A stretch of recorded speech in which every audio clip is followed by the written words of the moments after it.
Deep within the forgotten folds of the world, where the sun fears to cast its golden gaze and the moon remains a silver sliver of anxiety, lies Eldermurk.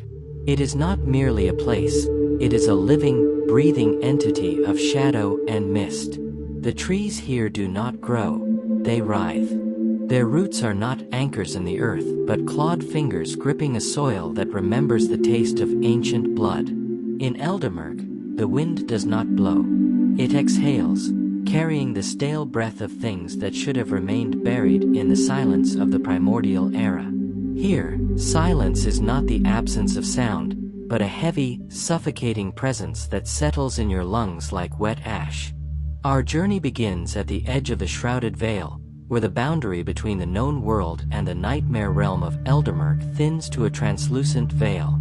Silas, a man whose eyes held the weary reflection of too many lost horizons, stood at the precipice. He was a seeker, one of the few cursed with a burning need to uncover the truths that the rest of humanity had agreed to forget. In his hand, he clutched a lantern of tarnished silver, its flame flickering with a rhythmic pulse that defied the stillness of the air. This was no ordinary light. It was fed by oil distilled from the essence of memory, a flickering beacon against the encroaching amnesia of the fog. As Silas took his first step into the murk, the atmosphere changed instantly. The temperature dropped, not into a crisp cold, but into a damp, cloying chill that seeped through his heavy wool coat and settled into his very bones. The ground beneath his boots felt spongy, almost like walking on the skin of a giant, dormant beast. Every snap of a twig echoed with unnatural clarity, ringing out like a gunshot in a cathedral of ghosts. He felt the weight of 1,000 unseen eyes pressing against him. Eyes that hadn't seen a living soul in centuries, eyes that hungered for the warmth he carried within. He followed the path of the Blackwater Creek, a stream of liquid obsidian that flowed uphill, defying the laws of the world he knew. The water didn't ripple, it shifted in oily plates, reflecting things that weren't there, towering structures of bone and faces that dissolved into smoke the moment he tried to focus on them. He knew the legends of the Weeping Willow, the sentinel of the first gate. It was said that the tree grew from the tears of a goddess who had been betrayed by the stars themselves. Its branches were draped in long, swaying tresses of gray moss that looked uncomfortably like human hair. As the willow came into view, its massive silhouette loomed out of the fog like a gallows. It was taller than any tree had a right to be, its trunk gnarled with knots that resembled screaming mouths. The whispers began then, not voices, but a vibration in the marrow of his teeth. They spoke of regrets Silas thought he had buried, of the girl he couldn't save from the fever, of the father whose hand he had let go in the crowded market years ago. Eldermurk knew him. It had been waiting for him. "I am not here for the past," Silas whispered, his own voice sounding thin and alien in the vast emptiness. He raised the lantern higher. The silver flame flared bright blue, casting long, dancing shadows that seemed to detach themselves from the ground and run into the darkness. The branches of the willow began to sway, though there was no breeze. They reached out toward him, the mossy tendrils brushing against his shoulders like the cold fingers of a lover long dead. Silas felt a sudden, overwhelming urge to sit down, to close his eyes, and to let the moss wrap around him until he became part of the grove. The exhaustion of his long journey pressed down on him with the weight of a mountain. "Just a moment of rest," a voice sighed in his mind. It sounded like his mother's voice, soft and smelling of lavender and hearthfire. "You have traveled so far, Silas. The murk is kind to those who surrender." He stumbled, his knee hitting the damp earth. The lantern tilted, the blue flame sputtering. In the darkness beyond the light, he saw them, the pale ones. They were spindly, translucent figures that drifted between the trees, their limbs too long and their faces devoid of features except for wide, dark holes where eyes should be. They didn't attack, they simply watched, waiting for the light to go out. Silas bit his lip until he tasted iron. The pain cleared the fog in his mind for a fleeting second. He forced himself to stand, his muscles screaming in protest. He realized that the willow wasn't just a tree, it was a filter. It drained the will from the traveler, turning their strength into the sap that kept its leaves black and glistening. If he stayed here another minute, he would become another knot on its trunk, another whisper in the wind. He reached into his pocket and pulled out a small, jagged shard of obsidian, the heart of the first ember. It was a relic he had spent a decade searching for in the ruins of the sunken city. He pressed the shard into the silver lantern. The reaction was instantaneous. The blue flame turned a blinding, violent white. A wave of heat erupted from the lantern, pushing back the mist and causing the weeping willow to shriek, a high-pitched, wooden rasp that tore at Silas's ears. The branches recoiled, snapping back as if burned. The pale ones vanished into the deeper shadows, their forms dissolving like salt in water. Silas didn't wait. He sprinted past the trunk of the willow, his boots splashing through the obsidian water of the creek. He could feel the tree's malice behind him, a cold tide of resentment that the prey had escaped. But as he broke through the first layer of the grove, the landscape shifted again. The forest gave way to a plain of shattered mirrors. Thousands upon thousands of shards of glass were embedded in the ground, reflecting a sky that was a chaotic swirl of purple and bruised orange. In each shard, Silas saw a different version of himself. Some old and withered, some kings in golden crowns, some monsters with blood on their claws. This was the Mirror Flats, the second trial of Eldermurk. Here, the danger wasn't a loss of will, but a loss of self. To cross the flats, one had to walk a straight line without looking down. For to see your own reflection in the murk was to have your soul swapped with a version in the glass. Silas fixed his gaze on a distant, jagged peak that pierced the bruised sky, the Spire of Sorrows. That was his destination. Somewhere within that obsidian tower lay the Chronos Key, the only object capable of undoing the great blight that was slowly consuming the world outside. He began to walk. The sound of his boots on the glass was like 1,000 breaking hearts. Crunch, crack, shatter. With every step, the reflections screamed for his attention. They called out his name, they begged for help, they mocked his mission. "Silas, look at us!" A reflection of him as a child cried out from a shard near his left foot. "We are trapped in the dark. Save us." He kept his eyes locked on the spire. Sweat poured down his face, stinging his eyes, but he dared not blink. The air grew thin and tasted of ozone. The lantern in his hand was his only anchor to reality, its white light creating a narrow path of safety through the field of illusions. Suddenly, the ground began to vibrate. Not a tremor, but a rhythmic thumping, like the heartbeat of a titan. From the horizon of glass, something was emerging. It was gargantuan, a mass of shifting geometry and eyes that pulsed with a dull, rhythmic light. It was the Warden of the Flats, a creature born from the discarded identities of everyone who had ever looked down. It had no shape, yet it took every shape. It was a wave of glass, a tower of limbs, a void of sound. As it approached, the shards on the ground began to rise, hovering in the air around Silas like a swarm of crystal locusts. "Who are you to walk the path of reflection?" the creature roared, its voice a cacophony of 1,000 different tongues. Silas didn't answer. He knew that to speak was to give the Warden a piece of his voice. He tightened his grip on the lantern and kept walking. The glass shards began to circle him faster, their edges humming with a lethal frequency.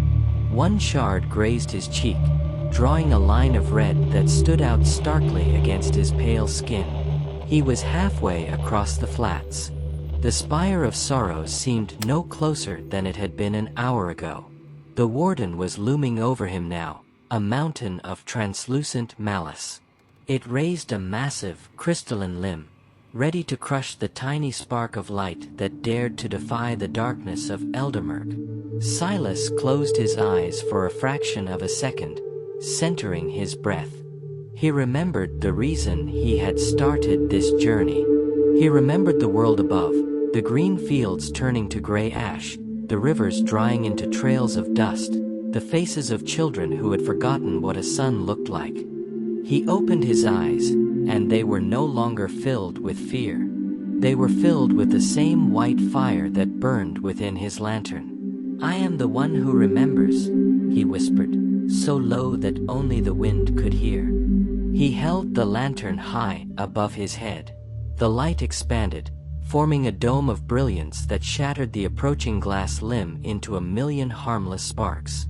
The warden let out a sound that was half scream, half melody, and for a moment, the entire mirror flats were illuminated in a terrifying, beautiful clarity. Silas didn't stop to watch.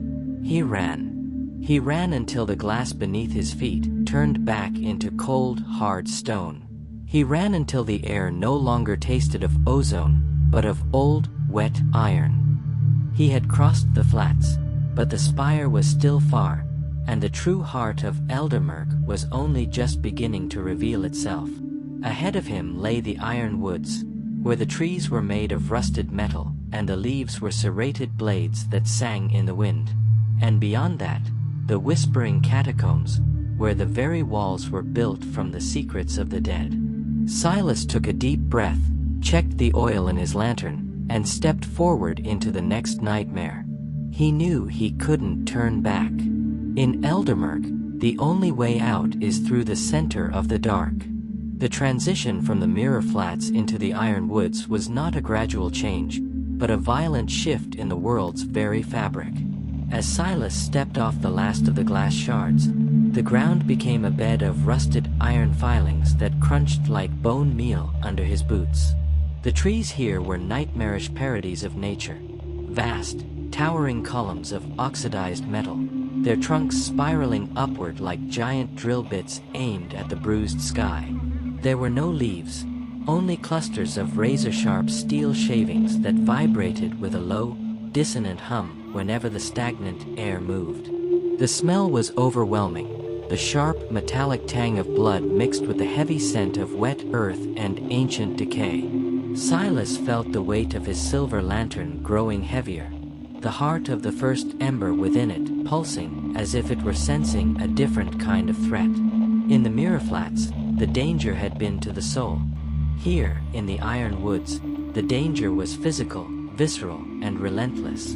He had not walked more than 100 paces when the Song of the Woods began. It started as a faint whistle, the sound of wind passing over a blade, but it quickly escalated into a screeching symphony of metal grinding against metal. The serrated leaves above began to shed, drifting downward not like falling foliage, but like guided shrapnel. Silas dived behind the trunk of a massive iron oak, just as a flurry of steel shards embedded themselves into the ground where he had stood a second before. "The woods are hungry, Seeker," a voice rasped. It didn't come from his mind this time, but from the darkness behind the next tree. Silas spun around, raising his lantern. The light revealed a figure huddled in the hollow of a rusted trunk. It was a man, or what remained of one. His skin was the color of wet slate, and pieces of scrap metal had been crudely stitched into his flesh, acting as a makeshift suit of armor. His eyes were wide and milky, reflecting the lantern's white glow with a terrifying intensity. "Who are you?" Silas demanded, his hand moving to the hilt of the dagger at his belt. The man chuckled, a sound like gravel in a tin can. "I am the scavenger. I collect the things the murk breaks. You have a fine lantern there, Seeker. The light is pure. Too pure for this place. It draws the iron sentinels like moths to a funeral pyre." "I seek the Spire of Sorrows," Silas said, ignoring the man's cryptic warnings. Tell me the safest path through these woods, and I will leave you to your scraps." The scavenger stood up, his joints creaking with the sound of rusted hinges. He pointed a long, bony finger deeper into the metallic thicket. "Safe? There is no safety here. The trees themselves move when you aren't looking. They are the ribs of a god who died of spite. But if you want the spire, you must pass through the Foundry of Woe. That is where the sentinels are forged." Before Silas could ask another question, the ground beneath them began to shudder. From the shadows of the iron canopy, a massive shape detached itself. It was an iron sentinel, a 12-foot-tall construct of rusted plates and glowing embers, its head a featureless dome of bronze. It carried a flail made of heavy anchor chains, which it swung with a terrifying, mechanical precision. The scavenger let out a panicked yelp and vanished into the darkness of the hollow tree, leaving Silas alone. The sentinel let out a steam-hissing roar. It didn't have lungs, but the pressure of the merc's magic fueled its core. It lunged forward, the flail smashing into the iron oak Silas was using for cover. The impact sent a spray of sparks into the air and nearly knocked Silas off his feet. He realized quickly that the lantern's light, while protective against the spirits of the flats, was a beacon for this mechanical beast. He didn't extinguish the light. He couldn't afford to be blind in this maze of razors. But he lowered the shutters of the lantern, narrowing the beam to a sliver. The sentinel swung again. Silas rolled beneath the heavy chain, the wind of its passage whistling over his head. He pulled his obsidian dagger, but he knew steel and stone would do little against the thick plates of the construct. He needed to find a weakness, a core, a heart. He noticed a pulsing orange light deep within the sentinel's chest, visible through the gaps in its rusted ribs. That was the furnace, the source of its motion. As the sentinel prepared for a vertical strike, Silas didn't retreat. He ran toward it. The construct brought the flail down, shattering the ground and sending a shockwave through Silas's legs, but he used the momentum to vault over a protruding iron root. He landed against the sentinel's cold, damp leg and climbed. The machine struggled to grab him with its oversized hands, its movements clumsy at close range. Silas reached the chest plates, the heat from the internal furnace searing his skin. He took the heart of the first ember from the lantern, a risky move that plunged the immediate area into shadow, and jammed the white-hot shard directly into the sentinel's glowing core. The effect was cataclysmic. The white fire of the ember clashed with the corrupted orange flames of the murk. The sentinel stiffened, its entire frame vibrating violently. Steam whistled from its joints, and for a moment, it emitted a sound like 1,000 dying whistles. Then, it simply stopped. The glow in its eyes faded, and the massive construct became nothing more than a statue of junk. Silas fell back to the ground, gasping for air, his hands burnt but his spirit intact. He quickly returned the ember to its silver housing. The light returned, steady and defiant. He didn't stay to celebrate. The sound of the struggle would undoubtedly draw more of the forest's guardians. He pushed deeper into the iron woods, following the scavenger's direction toward the Foundry of Woe. As he walked, the trees began to grow closer together, their branches intertwining to form a tunnel of jagged metal. The ground changed from iron filings to heavy, cast iron plates that rang with every step. He was entering the industrial heart of Eldermurk, a place where the darkness was processed and shaped into weapons. The air here was thick with soot and the rhythmic thud-thud-thud of massive hammers. He reached a clearing and saw it, the foundry. It was a sprawling complex built into the side of a mountain of slag. Black smoke poured from its chimneys, coiling into the sky like snakes. But it wasn't the hammers that caught Silas's attention. It was the cages. Dozens of iron cages hung from the foundry's exterior, and within them were shadows, humanoid shapes that flickered in and out of existence. These were the lost ones, souls captured by the Murk and brought here to be stripped of their essence. That essence was then used to fuel the sentinels and the other horrors of the realm. One of the shadows looked toward Silas. It had no face, but he felt a wave of such profound sorrow emanating from the cage that he had to lean against a wall to keep from collapsing. "Help us!" A chorus of voices whispered, carried on the soot-stained wind. Silas looked at the Spire of Sorrows in the distance. He knew he was on a clock. The great blight in the world above was spreading, and every hour he spent here was a week of suffering for his people. But he also knew that he couldn't leave these souls to this fate. If he was to be a seeker of truth, he could not turn a blind eye to the ultimate cruelty. He approached the base of the foundry. The entrance was guarded by 2 more sentinels, their bodies gleaming with a fresh coat of oil. They were faster and more modern than the rusted one he had fought in the woods. "There has to be another way in," he muttered to himself. He circled the perimeter, keeping to the shadows of the slag heaps. He found a ventilation shaft near the ground, breathing out a steady pulse of hot, oily air. It was narrow, but he was a man built for the tight spaces of forgotten ruins. As he crawled through the vent, the temperature rose until his skin felt like it was bubbling. He could hear the roar of the furnaces below him, a sound like a continuous explosion. He reached a grating and looked down into the main chamber of the foundry. It was a cathedral of fire. Hundreds of sentinels were in various stages of assembly.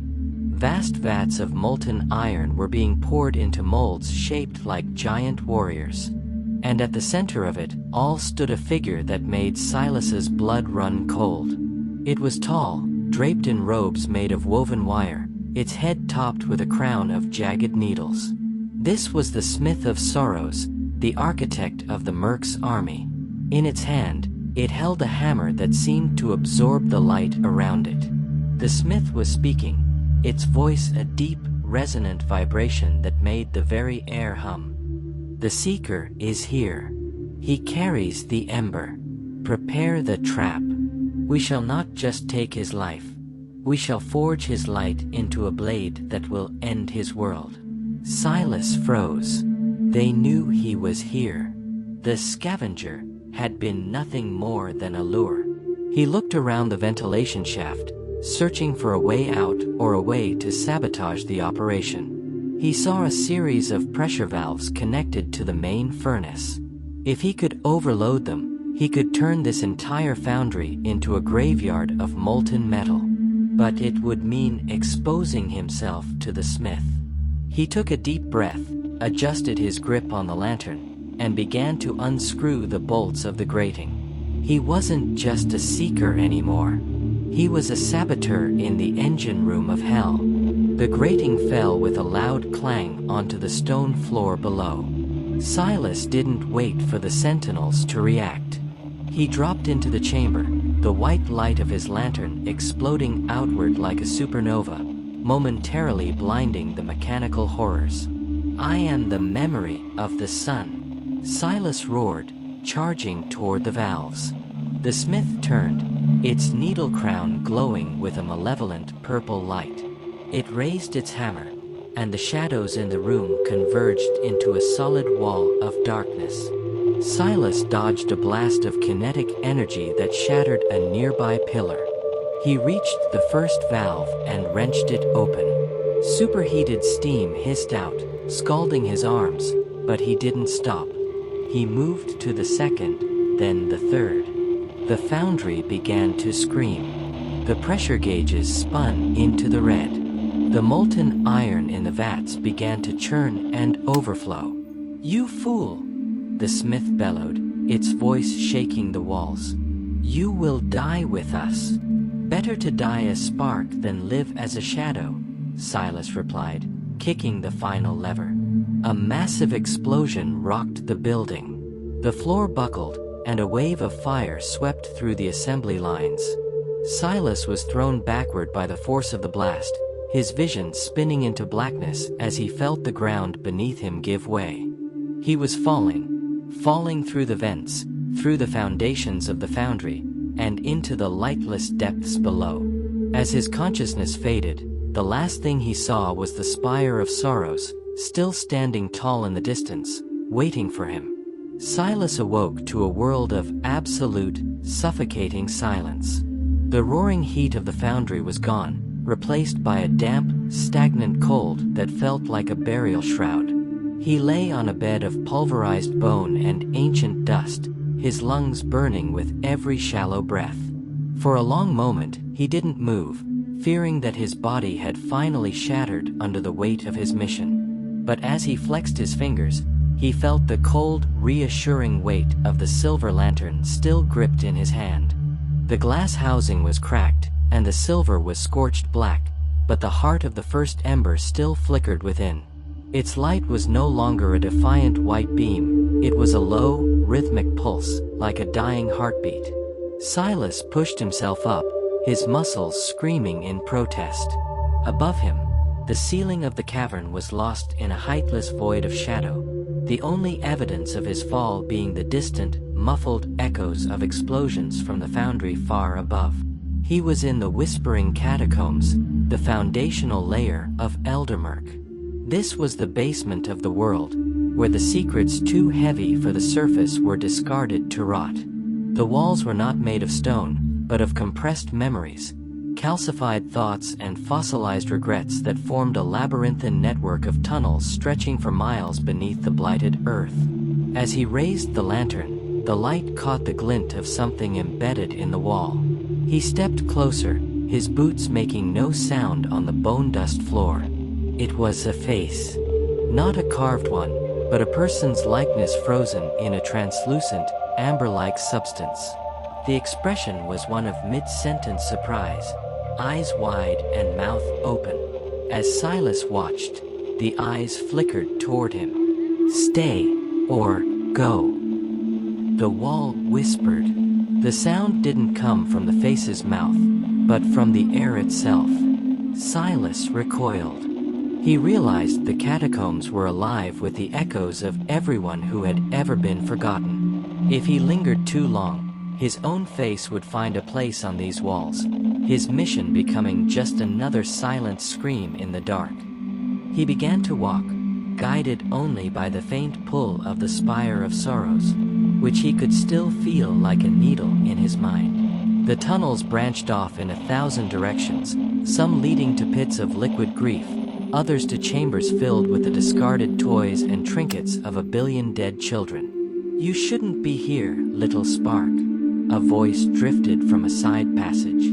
Silas spun, the lantern's dim light catching a figure draped in rags made of old parchment. The figure was tall and impossibly thin, its skin covered in ink-stained symbols that shifted and crawled like insects.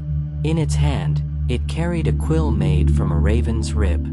"I am the chronicler of the unspoken," the figure said, its voice sounding like the turning of dry pages.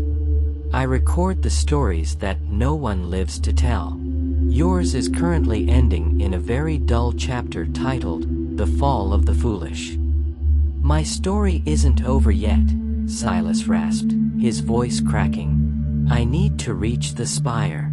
I need the Chronos Key." The chronicler let out a dry, rattling laugh. "The key? You seek to turn back the clock on a world that has already chosen to die? Eldermurk is not an invasion, Seeker. It is a retirement. The world is tired of the sun, tired of the noise, tired of the constant striving for a future that never arrives. The murk is the long sleep. It's a grave," Silas countered, "and I refuse to lie down in it." The chronicler stepped closer, the ink on its skin pulsing. "If you want to reach the spire from down here, you must pass through the Gallery of Regret. It is the shortest path, but no one has ever walked it without looking back. And in the gallery, to look back is to become part of the exhibit." "Show me the way," Silas said, his jaw set. The chronicler sighed, a sound of rustling paper. Very well. Follow the scent of old lilies and burnt letters. But remember, Seeker, the things you see in the gallery are not ghosts. They are the versions of your life you gave up to come here. They are the happiness you traded for this light. Silas left the chronicler behind and followed the narrow, twisting passage as the air began to smell sickly sweet. Soon, the tunnels opened into a vast hall lined with mirrors, but these were not like the shards of the flats. These were frames made of gold and mahogany, and within them, the images were vibrant and full of color. In the first frame, Silas saw himself, but he wasn't a seeker. He was a father, sitting in a sun-drenched garden with a woman whose face filled him with a sudden, sharp ache. He was holding a child, laughing as the sun touched their hair. The warmth of the scene seemed to radiate from the glass, beckoning him to step inside. "It's just a step, Silas," the woman in the frame whispered, her eyes meeting his. "Drop the lantern. It's so heavy, isn't it? Just put it down and come home. We've been waiting for you." Silas felt his hand tremble. The lantern felt like it weighed 100 pounds. His feet slowed. The image was so clear, so real. He could smell the lavender on her skin. He could hear the child's heartbeat.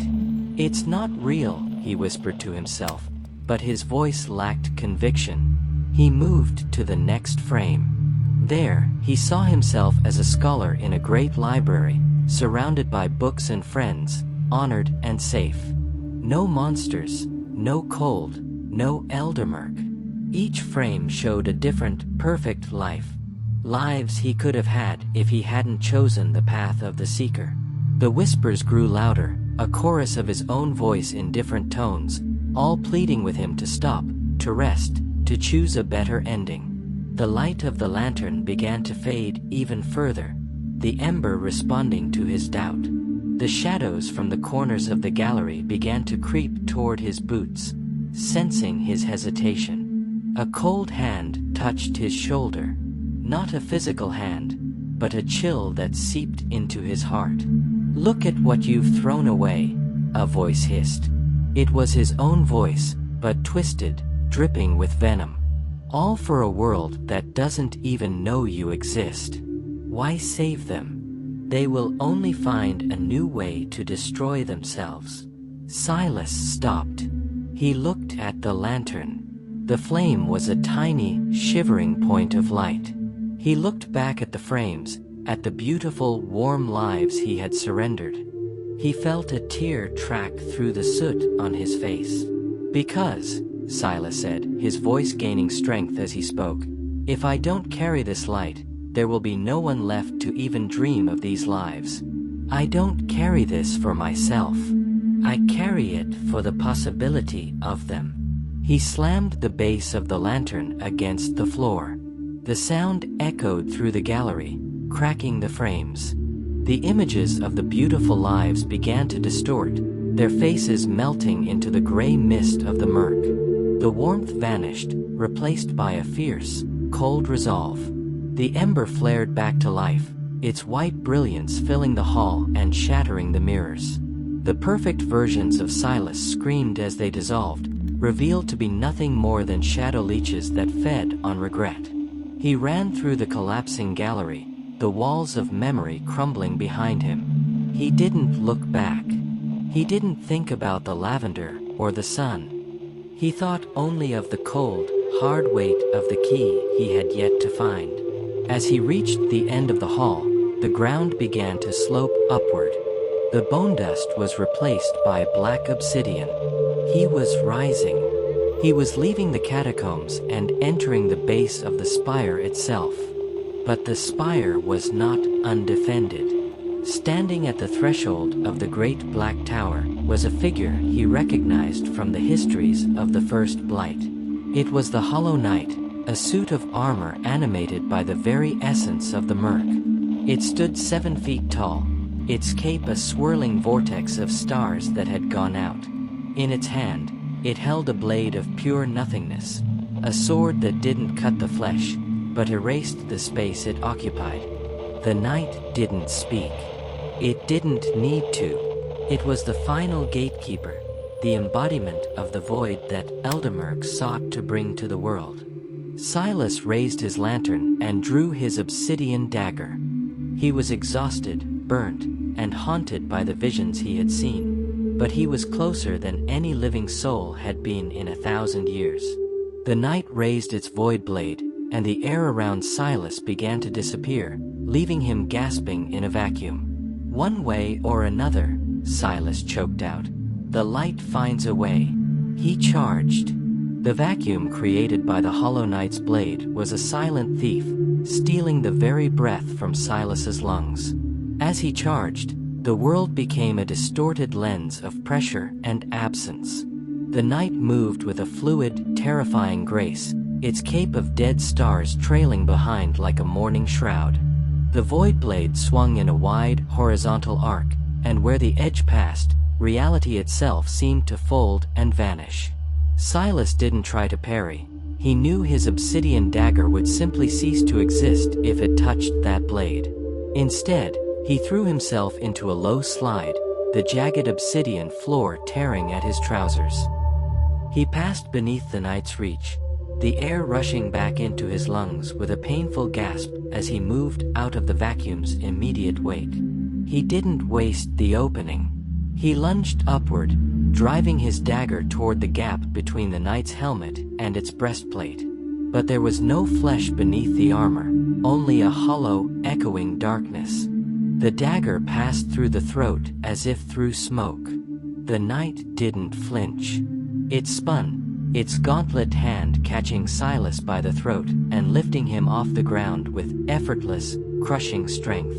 Silas clawed at the metal fingers, his vision swimming. The knight's helmet was a void of darkness, but as Silas looked into it, he saw a single, distant spark, the last remnant of the soul that had once inhabited the suit. "You were a protector," Silas wheezed, his fingers fumbling for the silver lantern hanging at his belt. The knight's grip tightened. The shadows from its cape began to crawl up Silas's legs, cold and numbing. The lantern's light was being smothered, the white flame shrinking under the knight's oppressive aura. With a final, desperate burst of energy, Silas didn't try to pull away. He leaned into the knight's grasp and pressed the lantern directly against the center of the knight's chest, the heart plate where the star vortex was most concentrated. "Remember the sun," Silas roared. He threw open the lantern's shutters completely. The heart of the first ember, fueled by Silas's sheer will to survive, didn't just shine, it erupted. A pillar of pure, solar radiance blasted through the night, the white light clashing violently with the internal void. The night let out a sound like a mountain splitting apart. The star vortex within its cape reversed its spin, the dead stars briefly igniting before shattering into white dust. The knight's grip failed. Silas fell to the floor, coughing and rubbing his bruised throat. Above him, the hollow night began to dissolve. The armor didn't break, it simply lost its reason to exist. Pieces of the breastplate and greaves turned into fine silver sand, drifting away on a wind that shouldn't have been there. For a heartbeat, a translucent figure stood where the monster had been. A tall, weary warrior who gave Silas a single, solemn nod of gratitude before vanishing into the light. The great obsidian doors of the spire groaned open, triggered by the knight's passing. Silas stood, his legs shaking, and crossed the threshold. The interior of the Spire of Sorrows was a vertical labyrinth. The walls were made of polished black stone that seemed to drink the light, yet the air was filled with a faint, ghostly luminescence. Gravity here was subjective. Staircases spiraled up the walls, across the ceilings, and into the center of the hollow tower, intersecting at impossible angles. This was the ascent of trials, where the weight of one's own sorrow determined the difficulty of the climb. As Silas stepped onto the first staircase, his boots felt as heavy as lead. Every step was a battle against the memories of his failures. not the false ones from the gallery, but the real ones. The faces of those he couldn't save from the blight outside flickered in the reflections of the obsidian walls. The higher you go, the more you leave behind, a voice echoed through the spire. It was a cold, feminine voice, ancient and melodic. It was the spire herself, or perhaps the consciousness of the Chronos Key at its peak. Silas climbed. He climbed past the floor of lost names, where the walls were inscribed with the lineage of every family the Murk had consumed. He climbed past the chamber of frozen time, where birds were caught mid-flight in blocks of stasis, their wings forever beating against a second that would never pass. His breath came in ragged gasps. The air grew colder, and the light from his lantern began to pulse in sync with his laboring heart. He was on the 1,000th step when the stairs beneath him began to crumble. He lunged for a protruding ledge, his fingers screaming as they gripped the cold stone. Below him, the staircase fell into an infinite abyss of shadow. He was hanging over the void, his lantern swinging precariously from its chain. From the shadows of the ledge above, a creature peered down. It was small, with large, luminous eyes and skin that shimmered like a moth's wing. It was a Murk imp, a scavenger of the spire. It reached out a clawed hand, but not to help. It began to pry Silas's fingers off the ledge, one by one. Soft meat, bright light, the imp chirped, its voice a sickeningly sweet melody. Fall into the dark, and give the spire your spark. Silas gritted his teeth. He couldn't reach his dagger without letting go. He looked at the lantern. The ember was low, but it still had a flicker of heat. Not today, little shadow, Silas growled. He swung the lantern with his free hand, not to hit the imp, but to splash a drop of the memory oil onto the ledge. As the oil touched the stone, it ignited into a small, intense flame. The imp shrieked, the light burning its sensitive eyes, and it scurried back into the crevices of the wall. Silas used the momentary distraction to heave himself up onto the ledge. He lay there for a long time, his chest heaving, watching the smoke from his lantern curl toward the ceiling. He was exhausted, his clothes were rags, and his body was a map of bruises and burns. But when he looked up, he saw it. Near the very top of the spire, a golden glow was pulsing. It was different from the white light of his lantern or the purple malice of the smith. It was a steady, rhythmic radiance, the light of the Chronos Key. He stood up, his resolve hardening. He was no longer just a man. He was a vessel for the hopes of a dying world. The spire sensed his change in spirit. The shifting staircases began to align, forming a direct, steep path to the summit. It was as if the tower was finally acknowledging him, or perhaps drawing him in for a final, lethal embrace. As he began the final ascent, the walls began to whisper again, but the voices were different. They weren't his memories. They were the voices of the world above, the sound of wind in the trees, the laughter of people in the markets, the splash of clean water in a river. They were the things he was fighting for. He reached the final landing. The air here was silent and still. In the center of the room, floating above a pedestal of white marble, was the key. It was a complex mechanism of gold and crystal, its parts constantly shifting and realigning. It hummed with the power to rewind the clock, to stitch the wounds of the world, and to banish Eldermurk back into the void.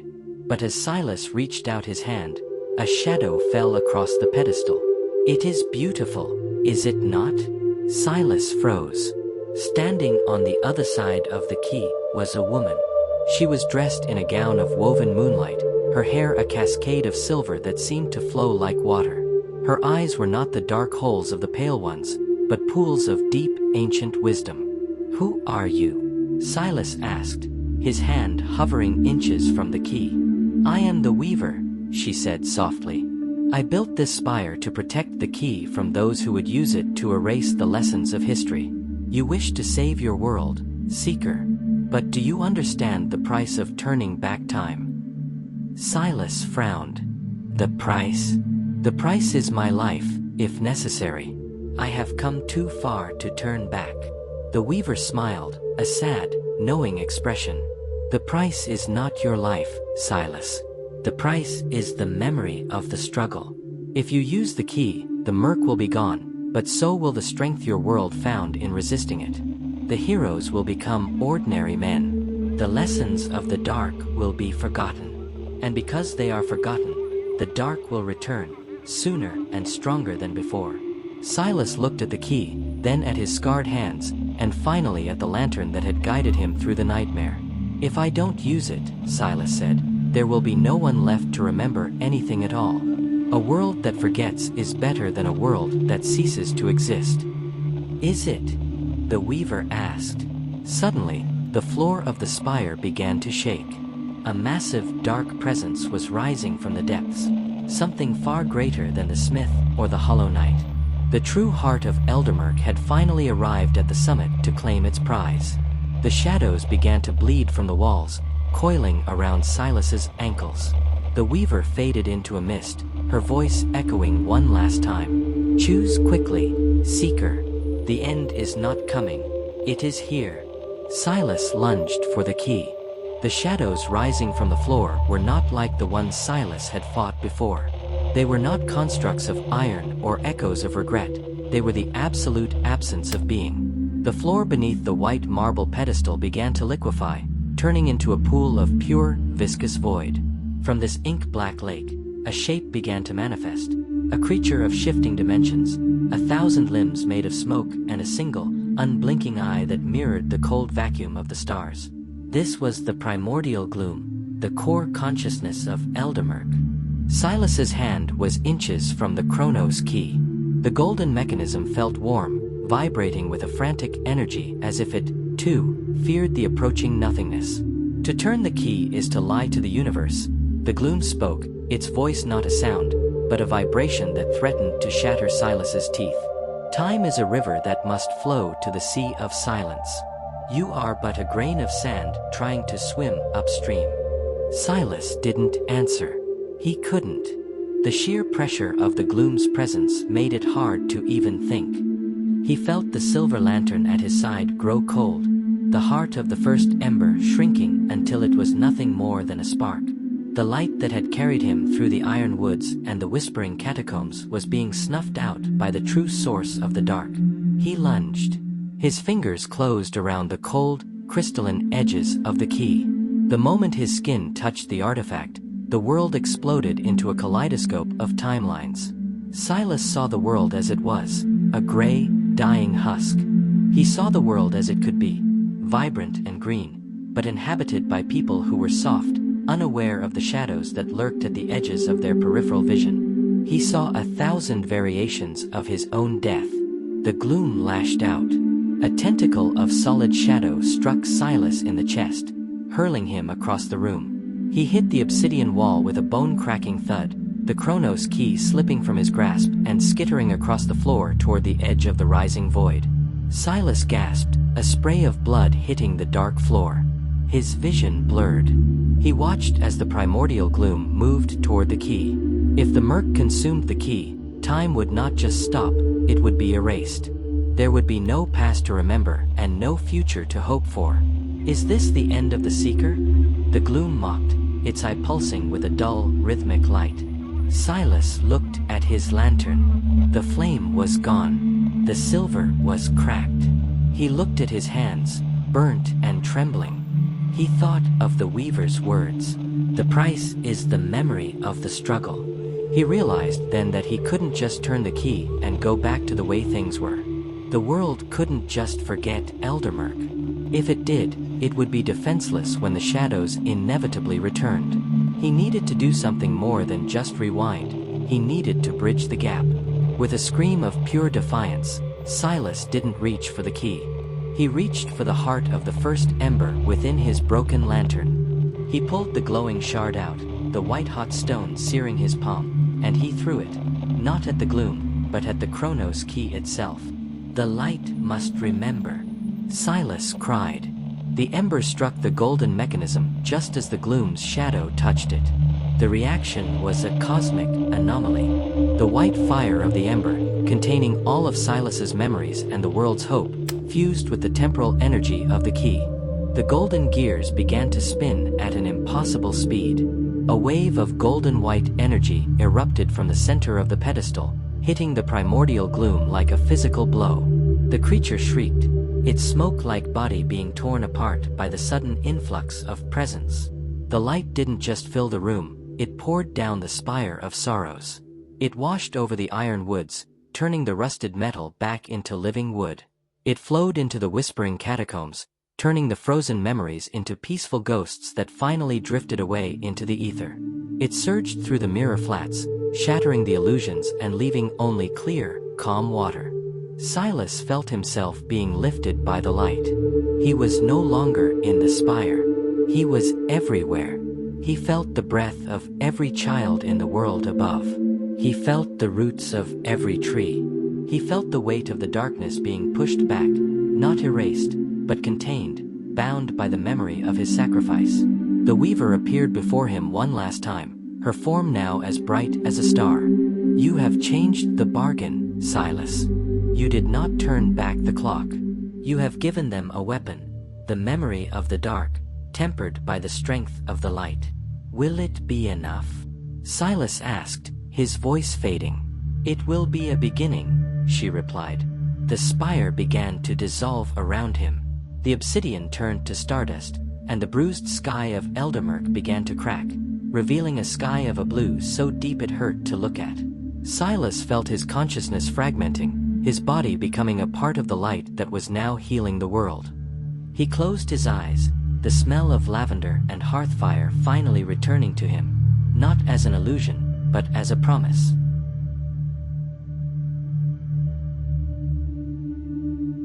When he opened his eyes again, he was lying on a grassy hill. The air was cool and sweet. Below him, a village was waking up. Smoke curled from chimneys, and the sound of a distant bell rang out, a clear, sharp sound that held no malice. He looked at his hand. It was scarred, a permanent reminder of the fire he had carried. Beside him lay a small, tarnished silver lantern.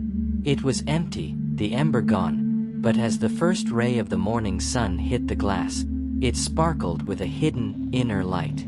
Eldermurk was gone, pushed back into the cracks of the world. But in the shadows of the deep forests and the corners of the ancient ruins, the whispers remained, a reminder that the light only stays as long as there is someone brave enough to carry it. The golden dawn that Silas brought forth lasted for 7 generations.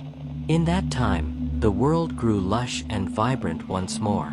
Great cities were rebuilt upon the ruins of the old, and the name of the seeker became a whispered legend, a bedtime story told to children to explain why the lanterns must always be kept polished and full of oil.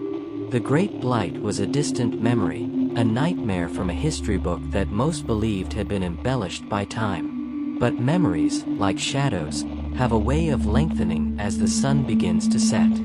Far to the north, beyond the frost-bitten peaks, the air began to change. It wasn't a sudden storm or a drop in temperature, but a subtle thinning of reality. In the village of Oakhaven, a young woman named Elara sat by the communal well, watching the water. Elara was a cartographer by trade, a woman who spent her days mapping the boundaries of the known world, but she had a gift, or a curse, that she told no one about. She could see the fringe. To Elara, the world wasn't just made of stone and wood, it was woven with threads of light and dark. For years, the threads had been balanced, but lately, she had seen the black threads thickening, coiling around the roots of the trees like ink in clear water. "The water is dark today, isn't it?" a voice rasped behind her. Elara jumped, turning to find an old man leaning on a gnarled staff. His eyes were milky with cataracts, yet he seemed to look right through her. He was the village archivist, Malachi, a man who claimed to be a descendant of the original librarians of the sunken city. "It's just the silt from the mountains, Malachi," Elara replied, trying to keep her voice steady. Silt doesn't whisper, child, Malachi said, his voice dropping to a low hiss. And silt doesn't remember the taste of obsidian. The seal that the Seeker placed on the world is weakening. The Chronos Key was a bridge, but bridges eventually crumble if no one walks across them to maintain the stones. Elara felt a cold shiver trace down her spine. Eldermurk is gone. The legends say Silas banished it to the void. He pushed it back, Malachi corrected. He didn't destroy it. You cannot destroy the dark any more than you can destroy the night. You can only hold the torch. And the world has become very, very comfortable in the sunlight. They have forgotten how to trim the wicks. That night, the first sign appeared. A farmer from the edge of the woods stumbled into the village square, his face a mask of pure terror. He didn't speak. He couldn't. His tongue had been turned to a piece of rusted iron, and his eyes were leaking a thick, black fluid that smelled of old memories and stagnant water. He pointed back toward the forest before collapsing, his body dissolving into a pile of gray ash before he even touched the ground. The village elders called it a plague, a freak occurrence of the wild. But Elara knew. She saw the threads of shadow stretching from the forest floor, reaching toward the houses like the fingers of a starving man. She returned to her small cottage and pulled out a heavy, iron-bound chest she had inherited from her grandfather. Inside, wrapped in moth-eaten velvet, was a relic she had never dared to touch. It was a compass, but it didn't point north. Its needle was a shard of obsidian that floated in a vial of silver liquid. As she held it, the needle began to spin violently. It hummed with a low, dissonant frequency that made her teeth ache. It was reacting to something close, something that didn't belong in this timeline. "The Spire is calling," she whispered. She knew the history. The Spire of Sorrows had dissolved when Silas used the key, but in Eldermurk, nothing truly dies. It simply waits for the light to flicker. If the shadows were returning, it meant the Spire was reforming, pulling itself together from the collective anxieties and forgotten sins of a world that had grown too proud. Elara packed a small bag. She took her maps, a sturdy knife, and the obsidian compass. She didn't say goodbye to anyone. They wouldn't believe her, and she didn't want to see the fear in their eyes when the black threads finally tightened. As she stepped out of her cottage, she found Malachi waiting for her in the shadows of a weeping willow, a tree that looked uncomfortably similar to the legends of the first gate. "You are going to find him, aren't you?" Malachi asked. "Find who?" "Silas is dead. He's been gone for hundreds of years," Elara said. "Time is a circle in the murk, Elara. He might be gone from our world, but in the place where the key was turned, he is a fixed point. If you want to stop the return of the gloom, you need the one who knows its heart." He handed her a small, tarnished silver object. It was a lantern, empty and cold. "This belonged to him," Malachi said. "It has no flame, but it remembers the light. It will guide you to the places where the veil is thinnest." Elara took the lantern. It felt impossibly light, as if it were made of air and memory. She hooked it to her belt and looked toward the north. The stars above the peaks were being blotted out, one, by a rising tide of purple mist. The journey began not with a roar, but with a footstep into the silence. As she left the village boundaries, the familiar sounds of the night, the crickets, the owls, the rustle of leaves, fell away. The silence of Eldermurk was returning, a heavy, physical presence that settled over her like a heavy cloak. The trees began to change, their bark turning to the color of bruised flesh, their branches twisting into jagged, skeletal shapes. The obsidian compass led her toward the Blackwater Creek. It was no longer a clear mountain stream.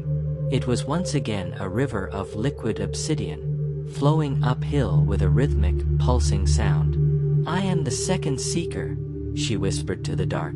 her voice sounding strange even to her own ears. Suddenly, the mist ahead of her parted, and she saw them. The Pale Ones. They were standing in a circle around a massive, rusted iron gate that hadn't been there the day before. They didn't move, their featureless faces turned toward her. One of them stepped forward, its limbs elongated and translucent. It tilted its head, as if trying to remember what a human looked like. The child of the sun. It hissed, the words sounding like dry leaves skittering over stone. You bring the empty shell. It pointed to the lantern on her belt. The shell is empty, Elara said, her hand gripping the hilt of her knife. But the memory is full. The Pale One let out a sound that might have been a laugh or a sob. It stepped aside, gesturing toward the iron gate. Beyond the gate, the landscape was a distorted nightmare of the world she knew. The mirror flats were reforming, not as glass shards, but as a vast, frozen lake of black ice that reflected only the worst versions of the person standing on it. Elara took a deep breath. She didn't have the heart of the first ember. She didn't have the strength of a seasoned warrior. She only had a compass that pointed to tragedy and a lantern that remembered the sun. She stepped through the gate. As her boots hit the black ice, the reflections began to rise. She saw herself, but her eyes were void black, and she was holding a map of a world that was entirely dark. Is this the future you want to map, Elara? Her reflection asked, its voice a perfect mimicry of her own. I map the truth, Elara replied, her eyes fixed on the horizon where a jagged black needle was beginning to pierce the clouds. And the truth is that the dark is just a place where the light hasn't reached yet. She began to walk. The journey of the first seeker had been about sacrifice. The journey of the second would be about reclamation. But as she moved further onto the ice, a low, rhythmic thumping began to shake the ground. Thud, thud, thud. It was the heartbeat of the spire, growing louder with every soul the returning Murk claimed. And from the center of the frozen lake, a massive, crystalline figure began to emerge. The Warden of the Flats had returned, and it was much hungrier than before. The Warden of the Flats did not emerge as a single creature, but as a shifting, kaleidoscopic mountain of jagged obsidian and frozen tears. As Elara stood on the black ice, the creature loomed over her, its surface reflecting 1,000 different versions of her own fear. In one facet of its crystalline skin, she saw herself growing old and forgotten in a world of gray ash. In another, she was a shadow wraith, her eyes replaced by the void light of the murk. The rhythmic thumping she had felt earlier was not the creature's heart, but the sound of its many limbs striking the ice, each step sending a vibration through the marrow of her bones. Elara's breath hitched in her throat. The air here was even colder than the legends had described, a dry, airless chill that made her lungs feel as though they were being lined with fine glass. She reached for the obsidian compass, but the needle was no longer spinning. It was pointing directly upward, toward the center of the Warden's massive, translucent chest. There, embedded deep within the shifting geometry of the beast, was a flickering pulse of white light. Silas. She whispered, the name catching on the freezing wind. The Warden let out a sound like a glacier calving, a deafening roar of grinding stone. The Seeker is a ghost in the machine, the creature's voices, a dissonant choir of those trapped within the ice, shouted in unison. He gave his spark to the world, and now the world gives its shadows back to us. You are a mapmaker without a home, Elara. Why struggle against the inevitable erasure of your lines? The creature lunged. A massive arm of black ice, ending in 5 jagged fingers, swept across the surface of the lake. Elara dived to the left, the force of the wind from the limb's passage nearly knocking her prone. As she rolled, she felt the empty silver lantern at her belt grow surprisingly warm. It wasn't the heat of a fire, but a thrumming vibration, a resonance that echoed the white pulse within the warden's chest. She realized then that Silas hadn't just disappeared. When he fused the ember with the key, he had scattered his essence into the very foundations of Eldermurk to act as a dam against the rising tide. The warden hadn't just emerged, it had captured a fragment of Silas's lingering will and was using it as a battery to fuel its own resurrection. "You're not just a monster," Elara shouted, pushing herself up from the slippery ice. "You're a cage." She pulled her map-making quill, a long, silver-tipped tool she had used for years to chart the boundaries of the world. It was a humble instrument, but in this realm of metaphors and memories, it carried the weight of her intent. She dipped the tip of the quill into the black fluid leaking from her own scraped palm, the blood of a living soul, and began to draw in the air. In the world above, she was a cartographer. Here, she was a redefiner.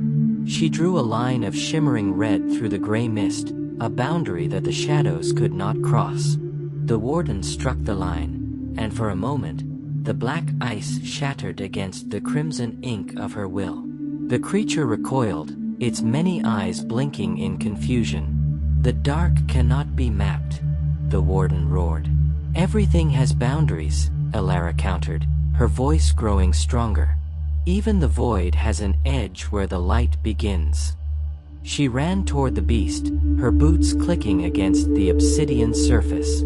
The warden sent a swarm of crystalline locusts, shards of glass that hummed with a lethal frequency, to intercept her. Elara didn't dodge.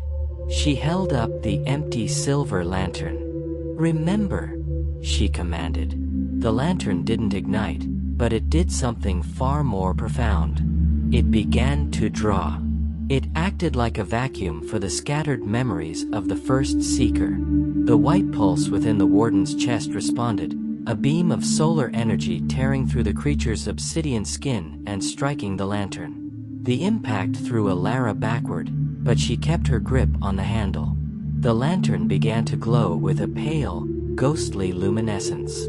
It wasn't the fierce white fire of the first ember, but a softer, more reflective light, the echo of the ember. It revealed the warden for what it truly was. Not a god of the flats, but a collection of broken promises and unfulfilled lives. With the lantern's new light, Elara could see the seams of the creature. She saw where the obsidian was held together by nothing but the fear of those it had consumed. She saw the core of the beast, where Silas's trapped essence was struggling to break free.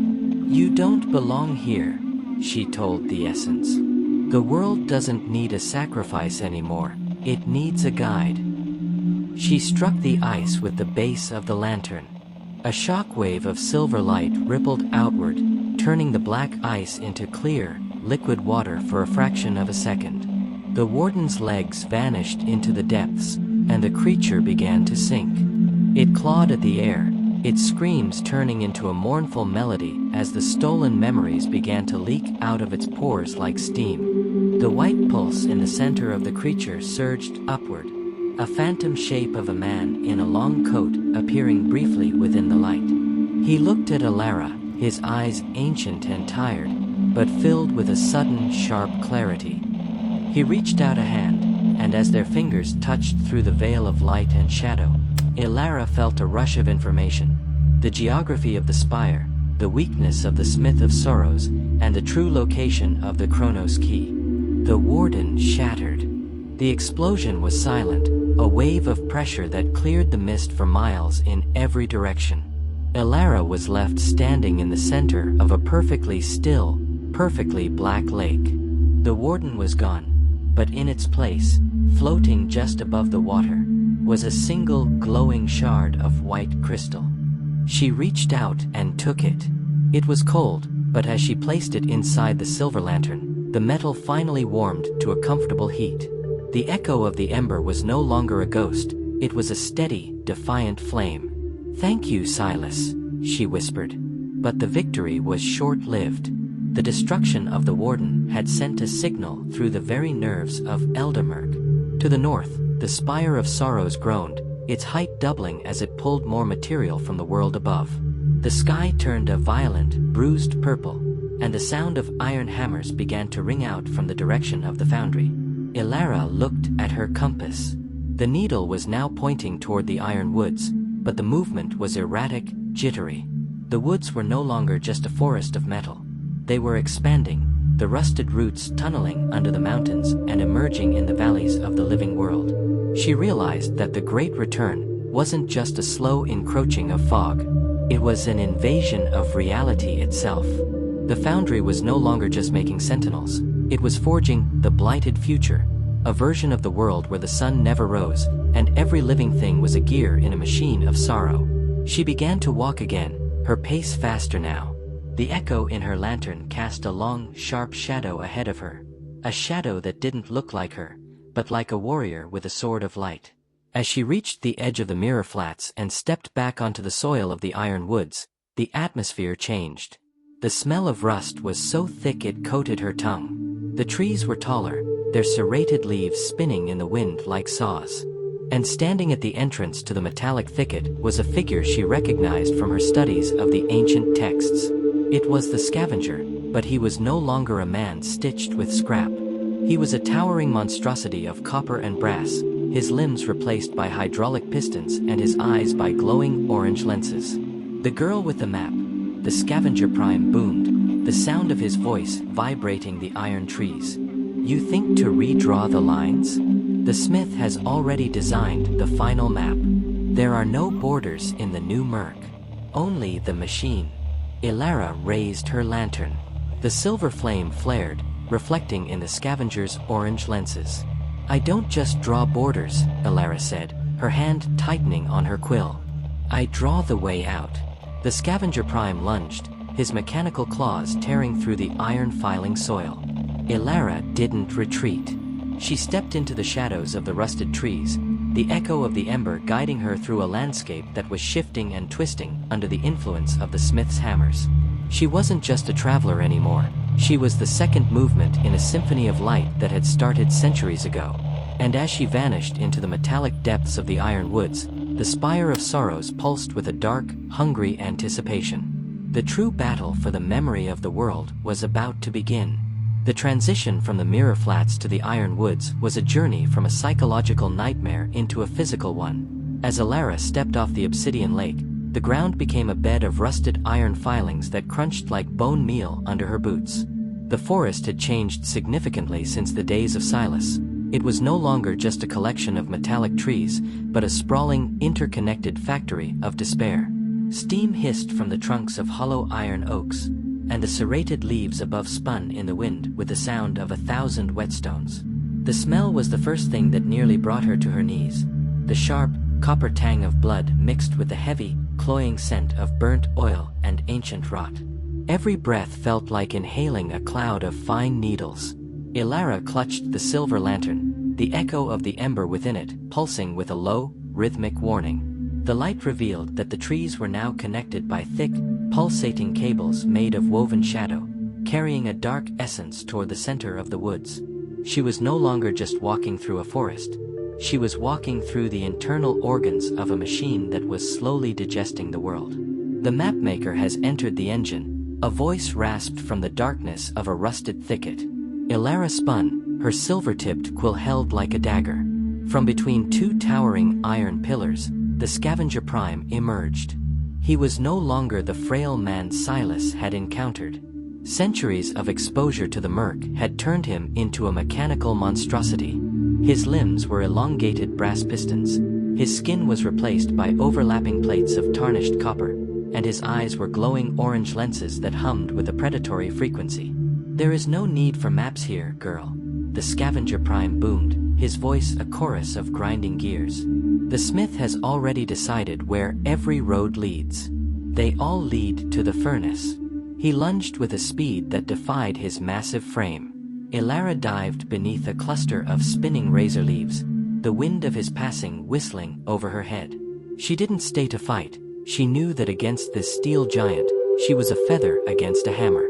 She ran toward the flickering purple glow on the horizon, the Foundry of Woe. As she sprinted, The iron wood seemed to rearrange themselves to block her path. Metal roots erupted from the ground like spears, and the iron oaks leaned inward, their branches intertwining to form a cage of rust. Elara raised the lantern, the white echo flaring bright. The light didn't just illuminate, it carved. Where the silver light touched the metal, the rust accelerated, the iron crumbling into dust and allowing her to pass through the gaps. She reached the perimeter of the foundry, and the scale of the horror finally hit her. It was a cathedral of industry, a mountain of slag and fire that breathed a thick, black smoke into the bruised sky. Deceased memories were being brought here in crates of lead, dumped into massive vats of molten sorrow to be forged into the armor of a new, darker age. She saw the sentinels, not the rusted relics Silas had fought, but sleek, black iron warriors with cores of violet flame. They stood in rows of hundreds, silent and waiting for the word that would send them marching into the world above. "I have to stop the flow," Elara whispered to the lantern. She found a maintenance hatch near the base of a massive cooling tower. Crawling through, she entered the heart of the foundry. The heat was unbearable, a dry, searing pressure that made the sweat evaporate from her skin before it could even bead. She moved along the gantries, looking down into the main chamber. There, at the center of the fire, was the Smith of Sorrows. He was a titan of wire and shadow, his crown of needles now glowing with a violent, electric purple. In his hand, he held a hammer that seemed to be made from a collapsed star. It didn't just hit the anvil, it crushed the very space around it. With every strike, a shockwave of despair rippled through the foundry, making Elara's vision swim with images of her village burning and her maps being torn to shreds. "The Seeker's echo," the smith roared, without looking up from his work. "You bring the very spark I need to ignite the final blight. Come, child, give me the lantern, and I will make your death a masterpiece of geometry. The only thing you'll forge today is your own ruin." Elara shouted back, her voice echoing in the vast chamber. She reached the main pressure valves that regulated the flow of liquid shadow. In Silas's time, these were manual levers, but now they were protected by complex rhymes of dark magic. Elara didn't have the strength to pull them, but she had her quill. She began to draw on the iron floor, her silver ink glowing with the same white fire as the lantern. She wasn't drawing a map of a place, she was drawing a map of a contradiction. She drew a line of what is against a line of what should never be. The ink bit into the iron, the silver light reacting violently with the corrupted metal of the foundry. The smith let out a cry of rage and threw his hammer. The weapon missed Elara by inches, smashing into a cooling pipe and releasing a spray of superheated black steam. The floor began to vibrate as the pressure in the vats reached a critical point. "The machine, it's reversing!" A chorus of panicked voices rose from the shadows, the souls of the enslaved workers who fueled the fires. Elara didn't stop. She poured the last of her silver ink into the main valve. The white light of the echo surged into the system, traveling through the pipes like a virus of purity. The molten shadow in the vats began to turn a brilliant, blinding white. It was no longer a weapon, it was a flood of unadulterated memory. The Smith of Sorrows lunged at her, his wire robe trailing behind him like a swarm of snakes. But as he touched the white-hot gantries, his own body began to unravel. The dark essence that held him together was being neutralized by the echo. "You cannot stop the gloom," the smith shrieked, his form dissolving into a cloud of iron filings. The foundry began to tear itself apart. Debris fell from the ceiling, and the vats overflowed, a tidal wave of white light washing away the filth of the forge. Elara felt the floor collapse beneath her, but this time, she didn't fall into darkness. She was carried by the surge of memories, drifting downward into the depths of the earth. She passed through the foundations of the world, seeing the faces of the lost and the forgotten. They weren't screaming anymore, they were smiling, their essence finally freed from the smith's hammer. As the roar of the foundry faded above her, Elara found herself standing in a place of profound silence, the Whispering Catacombs. But they were different now. The jars were broken, the memories were free, and the air was filled with a soft, silver mist. She looked at her lantern. The echo was stronger than ever, but she knew the journey wasn't over. The Spire of Sorrows still stood, and the Primordial Gloom was waiting at the summit, feeding on the chaos she had just unleashed. One more climb, she told the lantern. She turned toward the center of the earth, where a jagged needle of obsidian pierced the silver mist. The final ascent was before her. The destruction of the Foundry had sent a shockwave through the very foundations of Eldermurk, but as Elara stepped deeper into the Whispering Catacombs, the roar of collapsing iron was replaced by a silence so heavy it felt like physical weight. The catacombs were no longer just a series of tunnels. They had evolved into a vast, subterranean archive of everything the world had ever lost. The walls were not made of stone or earth, but of calcified thoughts and fossilized regrets, forming a crystalline labyrinth that hummed with a low, dissonant frequency. Elara raised the silver lantern, the echo of the ember within it casting a sharp, white light that sliced through the stagnant mist. Unlike Silas's journey, where the catacombs were a place of passive decay, the murk had turned this realm into a defensive perimeter. The untruth was thicker here. As she walked, the reflections on the polished walls didn't show her image.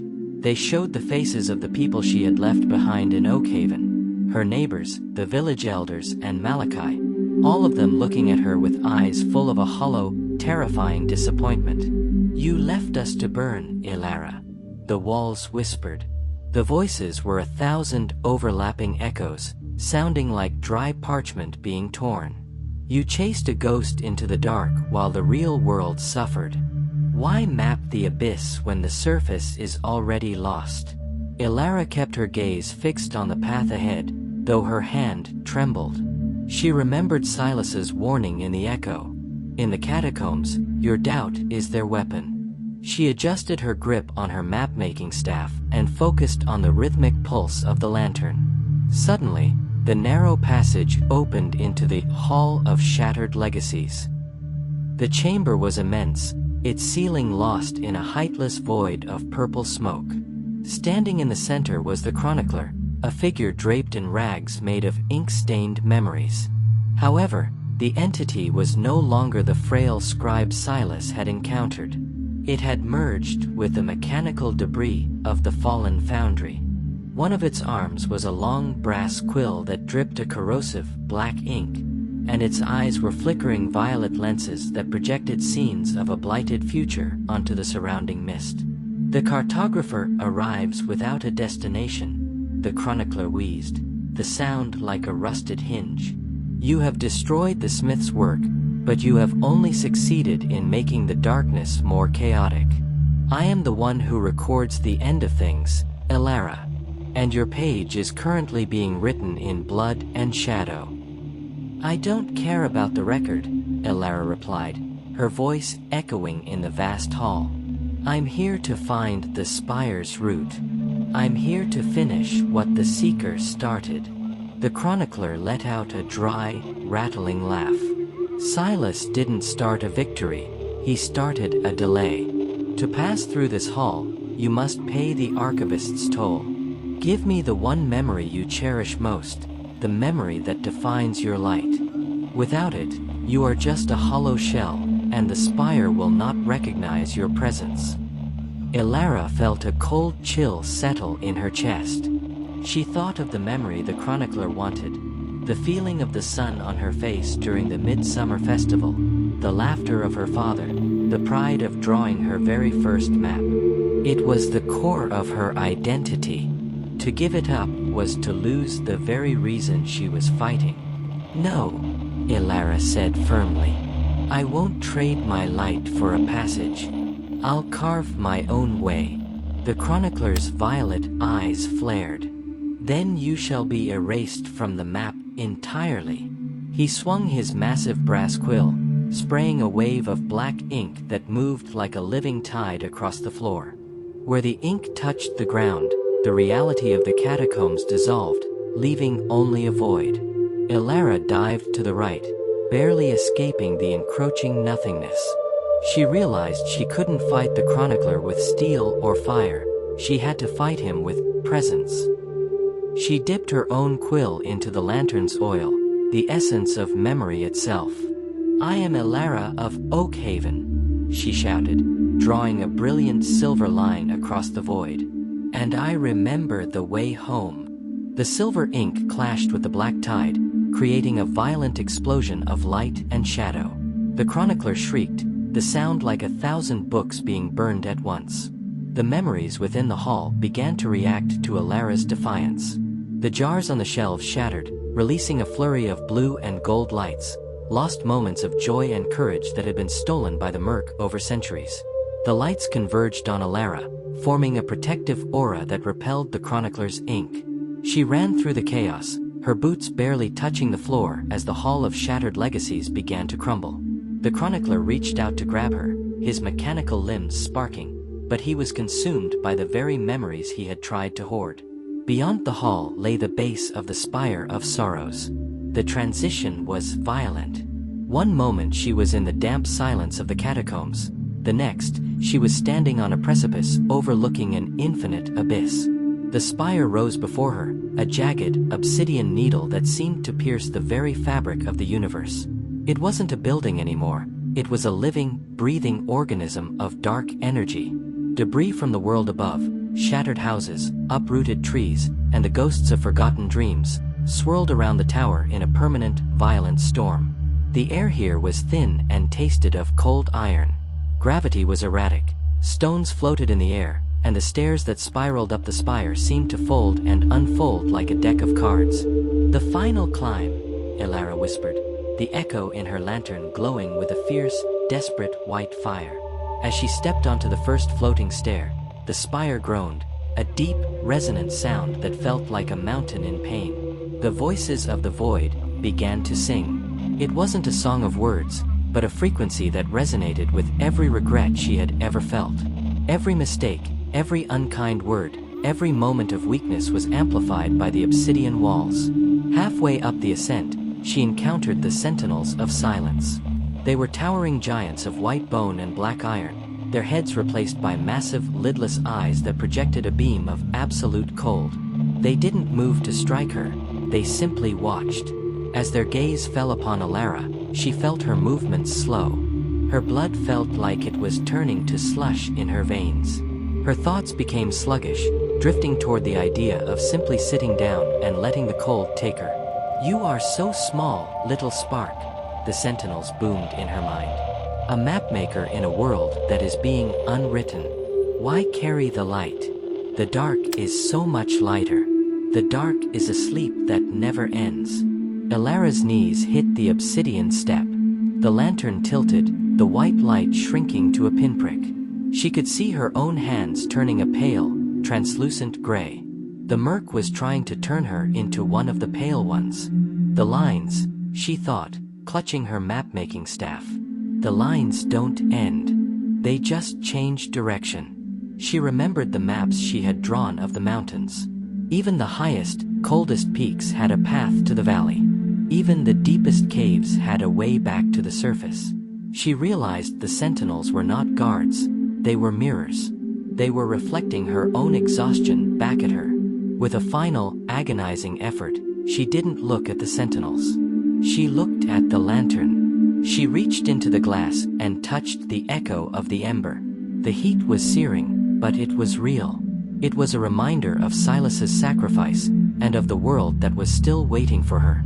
"I am the path," she roared, her voice tearing through the silence of the spire. She thrust her staff into the obsidian step and used it to vault past the first sentinel. The movement broke the spell of their gaze. The silver light from her lantern exploded outward, blinding the giant eyes and causing the sentinels to recoil.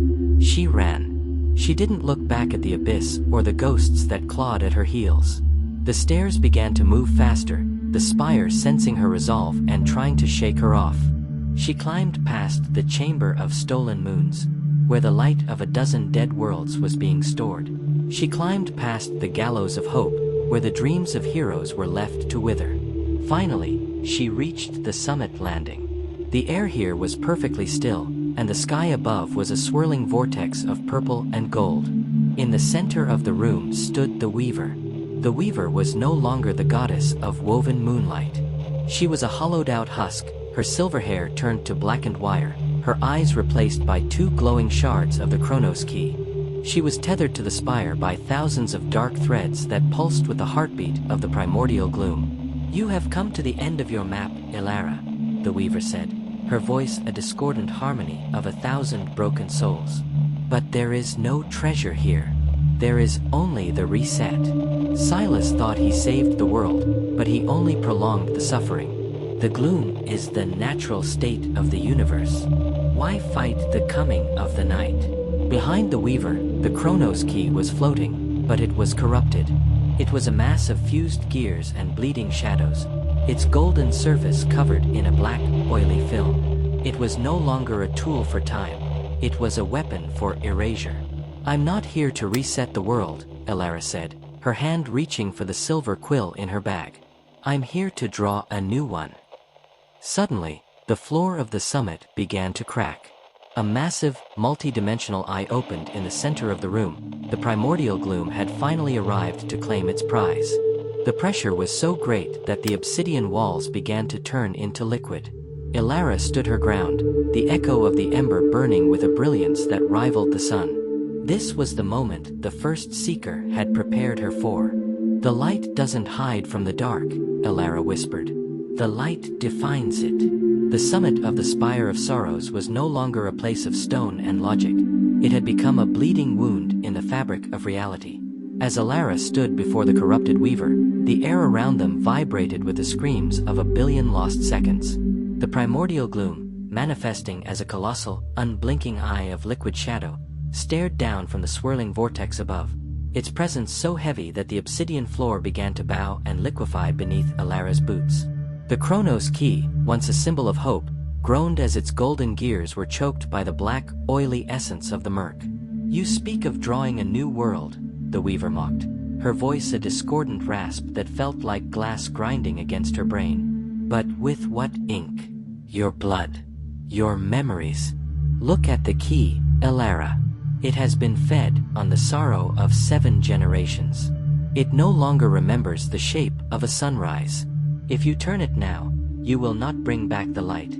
You will only spread the gray ash of the end across the stars." Elara felt the weight of the Weaver's words pulling at her soul. She looked at the silver lantern. The echo of the ember was flickering, struggling to stay lit against the absolute vacuum of the gloom. She could feel her own identity slipping away, the name of her father, the layout of Oakhaven, the color of the autumn leaves. All of it was being siphoned into the void. "Silas didn't fail because he was weak," Elara whispered, her voice barely audible over the roar of the temporal storm. "He failed because he tried to save the world by making it forget. But the dark is a part of us. You can't map a mountain without the shadows in its valleys." Suddenly, the Primordial Gloom lashed out. A tentacle of pure nothingness, wider than the spire itself, slammed into the landing. The impact shattered the obsidian pillars, and Elara was thrown toward the edge of the abyss. She dived, her fingers catching the jagged rim of the marble pedestal that held the corrupted key. The Weaver descended, her tattered moon gown flowing like spilled ink.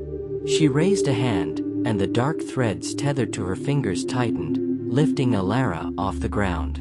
"Give it to us, child.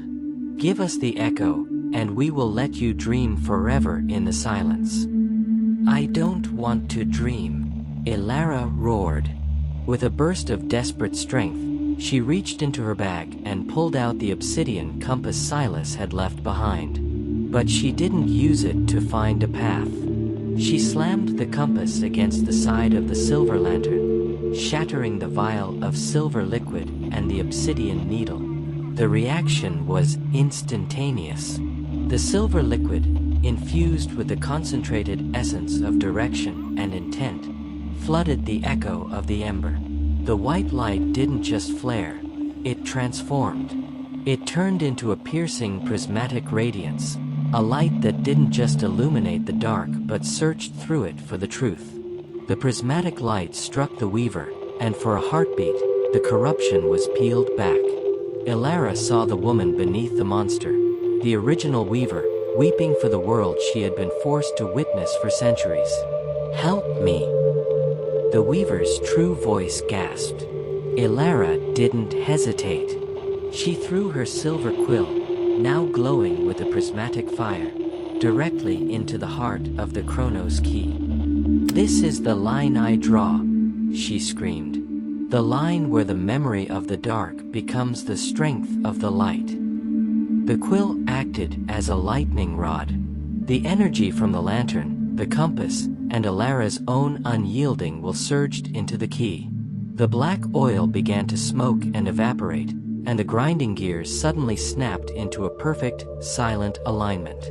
The primordial gloom let out a sound that shook the very foundations of the universe, a roar of existential agony. The giant eye began to cloud over, its liquid shadow turning into harmless gray mist. The storm of debris around the spire began to slow, the pieces of the world hovering in the air as if waiting for a command. But the cost was immense. As the key began to glow with a blinding, golden white heat, Elara felt her own life force being drawn into the mechanism.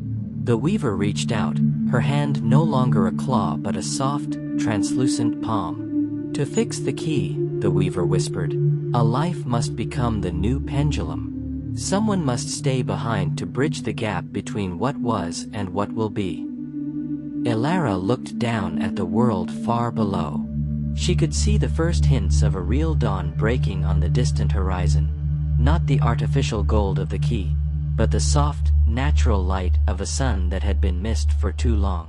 She saw Oakhaven. She saw the people who would wake up and wonder if the nightmare had ever been real. "I am a cartographer," Elara said, a sad but peaceful smile crossing her face. "I was never meant to stay in the places I mapped. I was only meant to show others how to get there." She placed her hands on the Chronos Key. The golden energy surged through her arms, turning her veins into rivers of light. She could feel the primordial gloom shrinking, being pushed back into the cracks of the world, not by force, but by the sheer weight of a world that now chose to remember its own value. The Weaver bowed her head.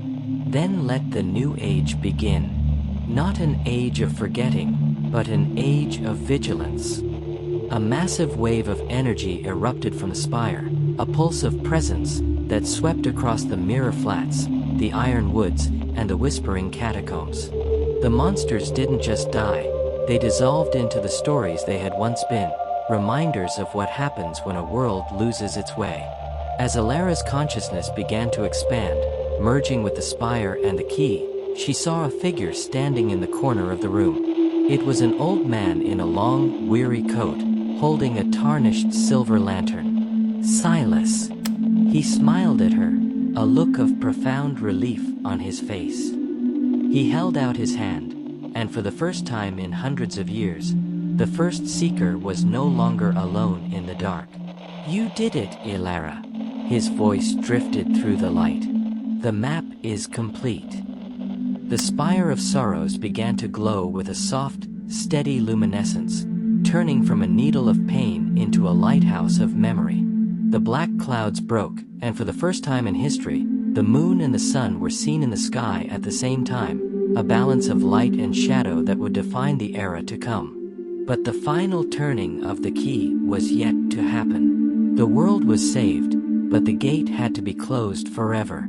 The final chime of the Chronos Key did not ring out like a bell, it resonated like a heartbeat. As Elara's physical form dissolved into threads of prismatic light, the Spire of Sorrows underwent its final, miraculous transformation. The jagged obsidian, which for centuries had drunk the hope of the world, began to glow with a soft, ivory luminescence. The heavy, suffocating mists of Eldermurk did not vanish. They retreated, settling into the deep ravines and the furthest corners of the world, no longer a predatory force, but a silent reminder of the darkness that once reigned. Across the world, the change was felt in every living thing. In the village of Oakhaven, Malachi stood by the well and watched as the black threads in the water simply unraveled, leaving the liquid crystal clear and sweet. The people who had been touched by the murk, those whose tongues had turned to iron and whose eyes had leaked shadows, felt a warmth wash over them. The iron melted away, replaced by the soft breath of life. They remembered the nightmare, but they were no longer prisoners of it. They held their children tighter, looking toward the north where a new star had appeared in the sky, a star that sat atop a distant glowing peak. Back at the summit of the spire, the space between the worlds grew still. Silas and Elara stood together, two silhouettes of pure light amidst the golden gears of the repaired key. The weaver, finally freed from her corruption, wove one last thread, a bridge made of stardust that connected the spire to the heart of the world. "The cycle is broken," Silas whispered, his voice no longer weary but clear as a winter morning. "The dark is no longer a void, it is a canvas. And because of you, Elara, the world has the ink to draw its own future." Elara looked at her hands, which were now made of the same silver light as the lantern she had carried. She realized that she was no longer just a map maker. She had become the map itself. Her sacrifice had stabilized the timeline, ensuring that while the shadows would always exist, they would never again be able to swallow the sun. "We are the sentinels now," Elara replied, "the memory that keeps the fire burning." Together, they placed their hands on the central pillar of the key. With a gentle shove, they sent the final pulse of energy through the world. The Spire of Sorrows was no longer a monument to grief, it was the great lighthouse. Its beams swept across the horizon, touching every forest, every city, and every lonely heart, whispering a single truth: you are remembered. As the light reached its peak, the physical spire vanished from the eyes of the mortal world. It became a myth, a place that could only be found by those who carried a spark of true courage in their hearts. The iron woods turned back into groves of oak and pine, their rusted leaves becoming a rich, vibrant green. The mirror flats became a peaceful lake, its waters reflecting only the beauty of the present moment. The era of the Seekers had come to an end, and the era of the Keepers had begun. In the centuries that followed, the story of Silas and Elara was carved into the stones of every city. People learned to cherish the light because they understood the cost of the dark. They kept their lanterns polished, not out of fear, but out of respect for the two souls who stayed behind in the silence to ensure the world would never be quiet again. Eldermurk remains, as it must. It is the place where the forgotten things go, and where the secrets of the universe are kept. But it is no longer a kingdom of terror. It is a frontier, a place for those brave enough to look into the shadow and see the light reflecting back at them. The journey of the Seeker and the Cartographer is over, but the story of the world they saved is just beginning. Every time a child strikes a match, every time a scholar uncovers a lost truth, and every time a stranger offers a hand in the dark, the echo of the ember flares a little brighter. The dark is deep, and the mists are long, but the light is eternal. For as long as there is a story to be told, the shadows will never truly win. The fog recedes, but the mysteries of the murk are never truly gone. If you found the courage to follow Silas and Elara through the shifting tides of Eldermurk, show your light by striking the like button and subscribing to join our fellowship of seekers. The shadows are always watching, so leave a comment below with the word "remember" to let us know you made it out of the spire alive. Share this tale with those who still wander in the dark, and stay tuned for our next descent into the unknown. Until then, keep your lanterns full and your eyes on the horizon. The murk is waiting.